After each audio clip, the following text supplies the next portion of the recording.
반갑습니다. 오늘도 새벽 돌베개에 나오신 모든 성도님들을 주의 이름으로 환영합니다. 오늘도 함께 창세기 말씀 묵상하도록 하겠습니다. 오늘 우리에게 주시는 하나님의 말씀은 창세기 44장 16절로 17절까지의 말씀입니다. 유다가 대답하였다. 우리가 주인 어른께 무슨 할 말이 있겠습니까? 무슨 변명을 할 수 있겠습니까? 어찌 우리의 죄 없음을 밝힐 수 있겠습니까? 하나님이 소인들의 죄를 들추어내셨으니 우리와 이 잔을 가지고 간 아이가 모두 주인 어른의 종이 되겠습니다. 요셉이 말하였다. 그렇게까지 할 것은 없소. 이 잔을 가지고 있다가 들킨 그 사람만 나의 종이 되고 나머지는 평안히 당신들의 아버지께로 돌아가시오. 아멘. 오늘은 창세기 44장의 말씀을 갖고 오래된 문제의 해결은 오래 걸립니다. 오래된 문제의 해결은 오래 걸립니다. 라는 제목으로 함께 하나님 말씀을 나누도록 하겠습니다. 요셉은 곡식을 채워서 형제들을 아버지 야곱에게로 다시 돌려보내게 됩니다. 그런데 형제들이 길을 떠난 이후에 요셉의 종이 그들을 뒤쫓아와서 요셉의 은잔을 훔쳤다고 추궁을 하게 됩니다. 이 잔은 고대 근동에서는 점치는 도구였습니다. 이것이 중요한 것이 없어지게 된 것이죠. 청천벽력과 같은 이야기를 들은 형제들은 은잔이 발견되는 그 자루의 주인은 그가 누가 되었든 죽여도 좋다고 말을 합니다. 그런 일은 없을 것이라는 확신에 이런 말을 한 것입니다. 더욱이 지난번에도 이와 유사한 일이 있어서 곤란한 상황을 겪었는데 어느 누가 이런 일을 벌이겠는가라고 모두들 생각했던 것이죠. 그런데 형제들의 당당함이 무색하게 그 은잔이 베냐민의 자루에서 발견됩니다. 이에 모든 형들은 옷을 찢고 모두 함께 요셉에게로 돌아가게 됩니다. 형들이 베냐민과 함께 이집트로 돌아갔다는 것은 단순히 그냥 함께 돌아갔다 이런 것이 아니라 이제 베냐민과 그 운명을 같이 하기로 그렇게 결정하게 된 것이죠. 이는 오래전에 요셉을 죽이려고 했던 그들의 모습과는 정반대의 모습입니다. 요셉을 죽이고 노예로 팔려고 할 때 그들은 요셉의 생명에 대해서 관심이 없었습니다. 요셉과 자신들은 무관하다고 그렇게 생각했습니다. 그러나 이랬던 형들이 이제는 변하게 된 것입니다. 지금까지의 모든 일들을 통해 형들이 변한 것입니다. 과거의 그 폭력적이고 이기적인 그 연대에서 벗어나 베냐민을 책임지는 성숙한 자들로 변화되었음을 오늘 우리 모두에게 말해주는 것입니다. 사람이 변할 때가 있지요. 큰 병에 걸리면 사람이 변하고 또 그 삶이 달라지게 됩니다. 또한 큰 사고와 또 사건을 겪고 나면 사람들이 변합니다. 이처럼 요셉의 형들이 변한 것입니다. 하나님께서 그들로 하여금 여러 일들을 겪게 하셔서 결국은 그들 모두를 변화시키는 것입니다. 변하지 않을 것 같던 그들이 오늘 본문을 보면 그 모든 시간을 통하여서 이제 변하게 되는 것이죠. 지금 우리가 겪는 일들이 많이 있습니다. 삶의 다양한 사연들과 또 사건들을 우리 모두가 맞이하게 되는데 이 모든 일들을 통해서 하나님이 우리를 변화시키십니다. 고집세고 변할 것 같지 않은 우리들을 사고와 사건을 통해 또 문제와 또 곤란한 상황들을 통해서 하나님께서 변화시키십니다. 어려운 지금의 일들을 이런 안목으로 볼 수 있는 우리 모두가 되어야 할 것입니다. 그 무엇으로도 좀처럼 바뀌지 않는 나를 바꾸시려는 하나님의 때가 드디어 온 것입니다. 이것을 아는 것이 바로 믿음이지요. 생각해 보면 요셉의 형들이 무엇으로 바뀔 수 있겠습니까? 형제를 시기심에, 그 단순한 시기심에 웅덩이에 넣어서 죽이려고 했습니다.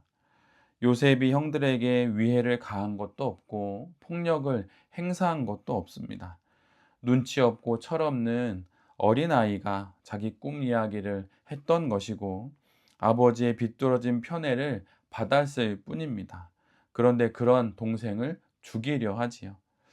이런 매정한 사람들, 그것도 서로 편을 먹고 이런 일을 벌이는 사람들이 바로 요셉의 형들입니다. 오늘 본문과 같은 이런 과정을 거치지 않고서는 변할 수 없는 그런 사람들입니다.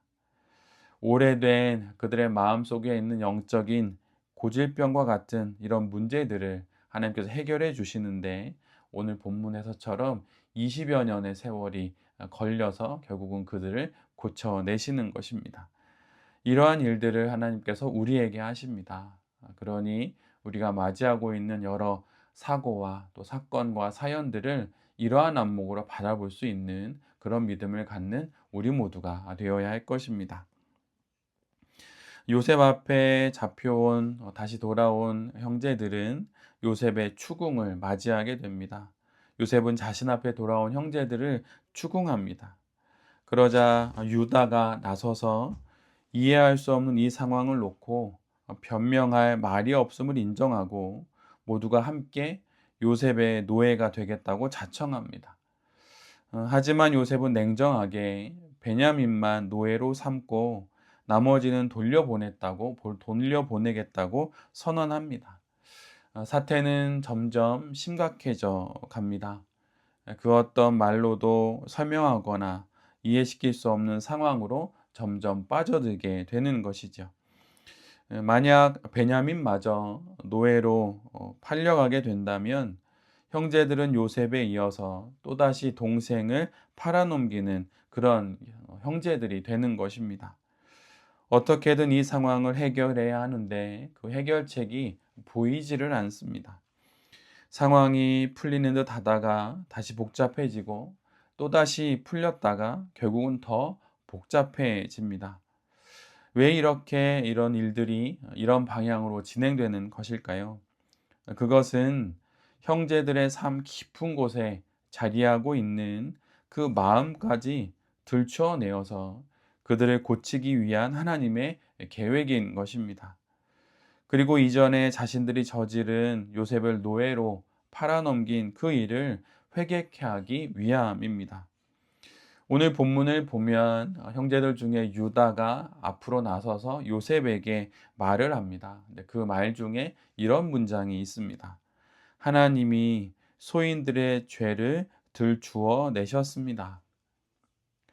지금 맞이하고 있는 이 상황들을 통해 형제들은 오래전 자신들이 범한 요셉에 대한 죄악이 떠올랐던 것입니다.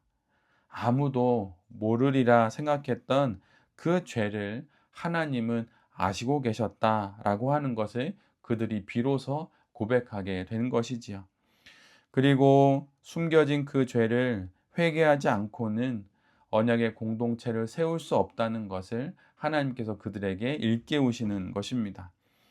그래서 하나님이 이 모든 일들을 통해 형제들을 그들 모두를 회개의 자리로 이끄시는 것입니다. 하나님 앞에 우리가 감출 수 있는 것이 있을까요?